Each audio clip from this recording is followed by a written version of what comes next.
안녕하세요. 조남철 세무사 이종석 세무사입니다.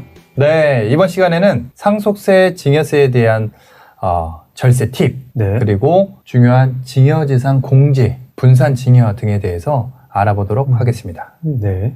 상속세 절세 팁, 뭔가 솔깃한데 네. 그런 의심 안 하십니까? 설마 뭐 있어? 뻔한 거 아니야? 근데 그 뻔한 거를 챙기지 못하는 분들이 사실 많습니다. 그 네. 뻔한 거라는 것 자체가 알고 나면 뻔하지만 몰랐을 땐 뻔하지 않은 거거든요. 그렇죠. 그리고 아무리 전문가라 하더라도 자기가 했던 부분만 계속 하게 되어 있단 말이죠. 네. 그리고 자기가 경험하지 못했던 부분에 대해 갖고는 모르는 거예요. 저희도 뭐 세무사긴 하지만 저희 세무사는 솔직히 경계가 일반인들이 봤을 때 이 세무사님이 뭐 상속세 전문이다, 뭐 양도세 전문이다, 세무조사 전문이다, 뭐 법인전환 전문이다 라는 명확한 구분을 하기가 쉽지가 않습니다. 아, 그렇죠. 왜? 의사는 어떻죠? 산부인과라고 써있잖아. 네. 그럼 치과라고 써있잖아. 네. 그죠? 그럼 성형외과라고 써있으니까 명확합니다. 그리고 변호사도 약간 마찬가지죠. 변호사도 뭐 형사 전문, 형사소송 전문, 네. 민사소송 전문, 채권 추심 전문. 그건 변호사 아닌가? 어쨌든 뭐 변호사도 그렇긴 한데 세무사 같은 경우는 뭐 다 하는 거 아니야? 라고 하는데 막상 또 어려운 주제에 대해서 특히나 뭐 가압 승계라든지 그 다음에 뭐 가지급금이라든지 뭐 현물 출자라든지 어려운 주제를 맞닥뜨리게 되면은 고객분들도 세무사분들도 다 전문 영역이 있구나 네. 라는 부분. 특히나 뭐 세무조사가 그렇긴 하죠. 뭐 이제 뭐 세무대 출신이라든지 조사국에서 근무하셨던 분은 아무래도 기본적인 경험치가 많다 보니까 그런 쪽으로 전문하는 경우들이 많고요. 이번 시간을 통해 갖고는 상속증에 대한 절세 팁 몇 가지를 가볍게 한번 말씀을 드려볼까 하는데요. 첫 번째는 우리가 그 상속 전에 1년 이내에 2억 이상의 인출 또는 2년 내에 5억 이상의 인출이나 재산 처분이 있었다고 하게 되면 그 출처에 대해 갖고 밝혀야 되지 않습니까? 네. 그 역으로 하게 되면은 1년 내에 2억이 안 되고 네. 2년 내에 5억이 안 된다고 하게 되면은 그것을 명확하게 밝혀야 될 의무에서 약간 벗어날 수도 있다는 거죠. 그렇죠. 약간 어떻게 이거 말을 조심해야 됩니다. 우린 전문가고 뭐 퍼블릭하게 이게 네. 촬영을 하고 있기 때문에 정확하게 의사 전달을 해야 되고요. 그 부분에 있어 갖고 돌아가시기 2년 전에 현금 인출 한 부분에 대해 갖고는 어느 정도 융통성이 있을 수가 있다. 그리고 아까 2년 내에 5억 이상 하게 되면은 출처를 밝혀야 된다고 했지 않습니까? 네. 근데 그 2년 전, 뭐 5년 전이야. 네. 그러면 그 부분에 대해 갖고는 우선은 인출한 금액이지 않습니까? 그러면 상속 추정 재산에 일단 잡히진 않는다는 거죠. 다만 그러한 그 금액이 크고 거액이라고 하게 되면은 향후에 얼마든지 사는 사람 자녀분 또는 배우자 입장에서 재산에 대한 증가 내역이 있다고 하게 되면은 역으로 조사를 받을 수도 있긴 하겠지만은요. 그리고 협의 분할을 할 때도 배우자와 이제 직계 비속이 있지 않습니까? 그러면은 네. 아들한테는 뭘 줘야 될까요? 아들한테는 아무래도 나중에 더 가치가 올라갈 것. 네. 먼저 주는 게. 그러면은 그렇지 아무래도 뭐 금융자산보다는 일반적인 금융 상품이라든지 금융자산보다는 뭐 네. 요즘 부동산 가치가 하도 많이 올라가니까 그렇죠. 네, 부동산 특히나 뭐 부동산도 지역별로 많이 오를 만한 뭐 좀 예상 지역들이 좀 있지 않습니까? 네. 그 뭐 저희가 정확하게 알 수는 없지만 네. 느낌이라는 게 있지 않습니까?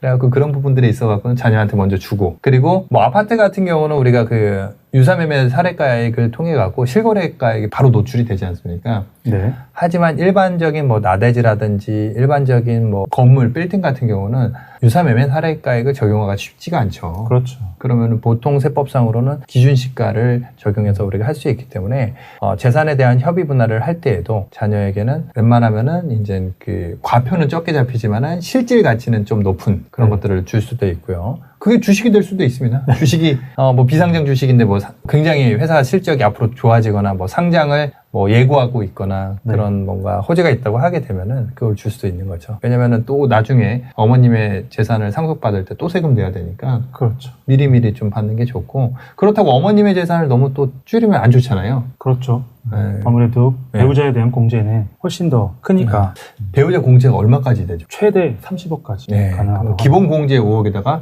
30억 하게 되면 35억까지 공제가 되는 거고, 물론 이제 어머니께서 배우자께서 받는 재산이 35억 이상은 되어야 되겠죠. 그렇죠. 네, 그 부분이 있어야 되는 거고요. 그 다음에 사전 증여, 요즘 문의들이 많이 있으신데, 사전 증여에 대해서도 미리미리 검토하고, 부동산 가치가 많이 올라간 거에 비해 갖고 공시지가는 그거만큼은 올라가지 않았기 때문에 사전 증여를 할 필요가 있습니다. 그리고 회사를 소유하고 있는 그 비상장 기업을 가지고 있다고 하게 되면은 아버님이 돌아가시기 전에 또는 돌아가신 시점에서 회사 가치 결산을 해야 됩니다. 만약에 오늘 돌아가시면은 오늘 날짜로 결산을 해야 됩니다. 가결산을 해서 네. 그때 과거 동안에 발생하지 않았던 손실이라든지 비용 처리를 할 게 있다고 하게 되면은 부실 채권도 정리할 필요가 있고, 퇴직금에 뭐 정관에 3배수 있으면 3배수 퇴직금을 또 비용 처리할 수도 있고, 물론 현금으로 들어오긴 하겠지만 기업 가치는 떨어지겠죠. 네. 그리고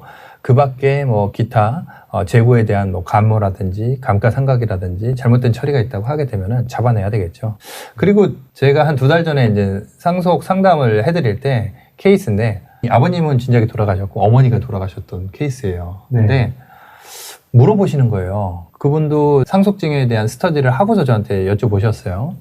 어머니 앞으로 예를 들어 10억짜리 아파트가 있었어요. 네. 10억짜리 아파트가 있었는데 이거를 돌아가시기 전에 파는 게 좋냐, 그리고 돌아가시고 나서 파는 게 좋냐, 돌아가신 다음에 파는 게 좋냐 라고 물어보셨어요. 네. 어떤 부분이냐면은 차이가 있습니다. 이게 돌아가시기 전과 후에 어떤 차이가 있냐면은, 돌아가시기 전에 팔았어요. 그러면은 그 주택만 있었고 계속 거주했다고 하게 되면은 1세대 1주택을 받을 수 있잖아요. 네. 세금이 거의 안 나오겠죠. 그렇겠죠. 그렇죠. 그리고 처분했기 때문에 그게 양도 대금이 예금으로 남아있겠죠. 네. 그러면은 부동산으로 승계를 받게 되면은 두 가지가 안 좋습니다. 부동산을 승계 받으면 취득세를 내야 됩니다. 취득세. 10억 아파트에 대해서 네. 3.16% 취득세를 내야 돼요.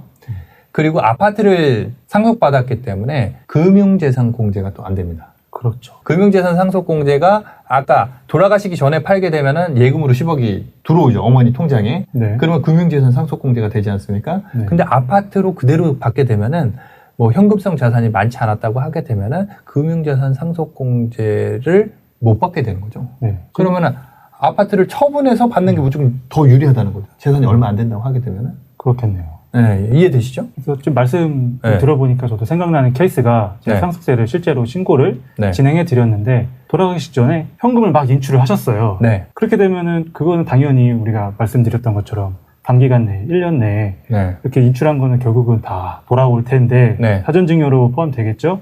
근데 금융재산은 아니잖아요. 맞습니다. 그래서 그 금융재산 상속공제를 못 받으시니까 네. 제 입장에 너무 안타깝더라고요. 아, 그렇죠. 금융재산이라는 게 딱 그 금융기관, 우리가 알고 있는 금융기관에 꽂혀 있어야 되는 겁니다. 그렇죠. 예. 안 그러면은 그게 좀 뭐라 그럴까. 그 금융재산 상속공제도 꽤 되지 않습니까? 네, 그거를 적용 못 받으니까 네, 네. 아, 안타깝더라고요. 맞습니다. 그리고 살아생전에 우리가 증여를 할 수가 있는데요. 증여 공제도 잘 활용할 필요가 있습니다. 왜냐하면 10년 주기로 우리가 그 누진세가 리프레시가 되기 때문에 네. 배우자에게는 10년간 6억, 그 다음에 직계 존속이 비속에게 줄 때는 5천만 원, 또 비속이 존속에게 줄 때도 5천만 원, 그리고 기타 친족은 1,000만 원까지는 세금 없이 재산을 물려줄 수가 있습니다. 그런데 이게 법이 아마도 한 40년, 50년 전에 만들어졌을 법인데 네. 그 사이에 인플레이션이 엄청나게 수십 배가 됐는데 이거 네.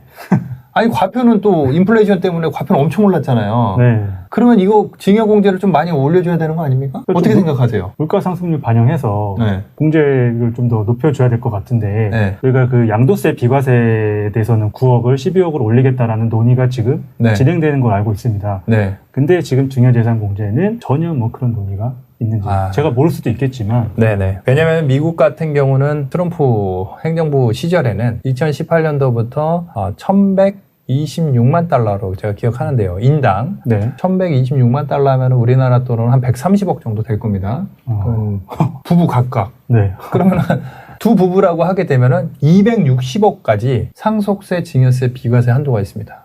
그럼 앵간한 재산은 돼가고는 그러면은 그런 것도 생각을 해볼 수가 있는데 뭐 여담이지만 이 세금이 없어. 내가 자식한테 돈을 10억을 주는데 그럼 빨리 주겠죠. 네. 그럼 자식은 쓸 일이 많잖아 사실. 이것저것 살 것도 많고. 네. 그러면 소비가 촉진이 된다는 거죠. 근데 주고 싶은데 세금이 50%야. 줄 수 있나요? 잘 못 주겠죠. 네. 그런 것도 생각해 볼 필요가 있습니다. 혹시라도 이 입법 담당자분이 이 영상을 보게 된다면 좀 올려주십사 하고서 하면 좋겠습니다. 뭐 내수 활성화에도 기여가 될 수 있겠네요. 맞습니다. 그리고 가끔 물어보시는 게 증여를 함에 있어 갖고 아들한테 현금 20억을 주고 싶은데 아들한테 20억 주게 되면 세금 얼마인가요? 6억 2천 나옵니다. 그거 절세할 수 있나요? 하면 딱 한마디 하죠. 며느리한테 10억 주시죠. 그러면은 아직 우리 그 세무사님 아직 결혼 안 하셨으니까 혹시라도 아버님께서 세무사님한테 20억을 준다고 했을 때 며느리한테도 세무사니까 절세 측면에서 그러면 와이프한테 10억 주시죠. 라고 했을 때 아버님께서 오케이 하실까요? 만약에 제 뜻이 그렇다고 하면은 이제 전 아무래도 세법을 잘 아니까 아버님께 이게 세금이 어떻게 달라지는지를 설명해 드릴 수 있다면은 그러면 또 생각이 달라지시겠죠. 맞습니다. 세금 차이가 1억 5,500만 원이나 차이가 납니다. 그러면은 뭐 해야죠. 다만 약간 그런 거 해야 돼요. 원래는 조건부 증여 그런 게 있습니다. 증여 신탁이라고 안심 증여 신탁이라고 있는데 그런 거 걸어놓고서 혹시라도 이혼하면 물러 백도 이거 할 수가 있습니다. 그런 뭐 제도도 있으니까 기회 되면 제가 또 설명을 드리도록 하겠습니다. 실제적인 케이스를 제가 계산을 해봤는데요. 두 자녀에게 증여를 하게 되면은 실질적으로 20억, 40억을 증여를 한다고 했을 때 납부 세금이 실질적으로 12억이 발생됩니다. 하지만 두 자녀에게 주는 게 아니라 한 자녀는 그냥 혼자서 20억을 받지만 한 자녀는 배우자, 두 딸이 있다고 하겠습니다. 그러면 장녀가 20억 받고 차녀는 20억 받을 수 있지만 차녀는 워낙 그 남편이랑 관계가 좋아갖고 남편한테도 10억을 줬어. 그러면은 세금이 아까 12억에서 10억 4,900만 원으로 한 1억 5천 정도 절세가 됩니다. 근데 남편도 재산이 많아. 또는 관계가 안 좋아. 그러면 어떤 생각을 할 수 있냐면은 아버지가 차녀 너 가져라 했을 때 차녀는 제 딸한테 줄게요 라고 할 수도 있습니다. 그러면은 잠깐만요. 할아버지가 자기 자식한테 주는데 그 자식한테 바로 주는 게 아니라 세대를 띄어갖고 손자, 손녀한테 준다라고 하게 되면은 세금적으로 특이점이 있지 않을까요? 세대를 생략하면은 할증. 30% 세금 할증되기 때문에 아까 두 딸에게 줬을 때는 세금 12억, 그 다음에 사위까지 포함하게 되면은 3명이죠. 받는 사람이 3명이기 때문에 1억 5천 절세. 하지만 요번에는 두 딸과 차녀의 딸 3명 됐지만은 세대 생략 30% 세금이 되기 때문에 세금 납부액은 아까 10억 5천에서 11억 1천만 원이 됩니다. 결국 당초보다는 세금이 8,800만 원 줄지만은 뭐 며느리나 사위한테 줬을 때보다는 아까 절세 효과 1억 5천보다는 감소된 효과를 보게 된다라는 부분이 있습니다. 그리고 가장 이제 궁금해 하시는 일반인 분들이 궁금해 하시는 게 집을 사야 되는데 돈이 부족해. 자금 출처, 주택 취득 자금에 대해서 출처 소명을 해야겠죠. 소명을 해야 되는데 돈이 부족하니까 부모님한테 뭐 증여를 받든지 빌려야 된단 말이죠. 그러면은 돈을 빌렸을 때 국세청에서 인정을 해주냐 말이죠. 인정해주나요? 쉽게 안 해줄 것 같은데요. 그럼 인정 받을 수 있는 방법 없을까요? 저희도 이런 질문을 납세자께서 많이 물어보십니다. 그러면은 저희는 그 합법적인 테두리 안에서 얼마까지, 이자는 얼마까지 이렇게 해서 저희가 안내를 해드리거든요. 그게 말씀하신 그 이자가 얼마까지는 가능합니다라는 게 1,000만 원 정도가 되는데요. 지금 인정이자율이 4.6%이지 않습니까? 그러면은 이 원금 곱하기 이자율 4.6%한 금액이 1,000만 원을 넘어가면 증여세가 나오고, 그렇죠. 1,000만 원이 안 넘어가면 증여세가 안 나오는데, 그러면은 방금 원금 곱하기 4.6는 1,000만 원이니까 원금은 얼마가 돼야 되죠? 1,000만 원 나누기 4.6% 그렇죠. 하게 되면은 2억 1,700만 원 정도가 나옵니다. 그럼 그 금액이 넘지 않는다고 하게 되면은 뭐 사실 무이자도 가능하고요.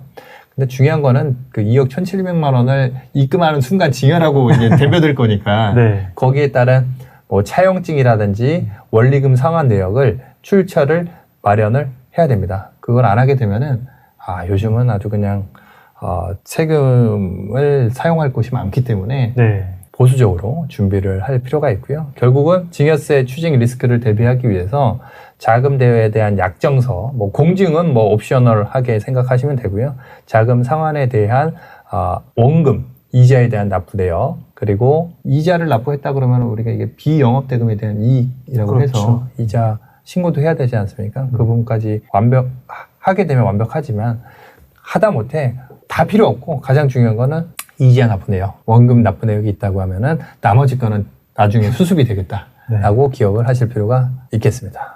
어쨌든 이번 시간에는 기본적으로 상속증에 대한 간단한 절세 팁과 증여 공제 그리고 증여세를 절세할 수 있는 방법 몇 가지를 알아봤습니다. 다음 시간에는 이 법 제도 안에 테두리 안에 들어가 있는 가업상속공제, 증여특례 등에 대해서 알아보도록 하겠습니다. 네, 이번 시간에는 여기서 마치도록 하겠습니다. 감사합니다.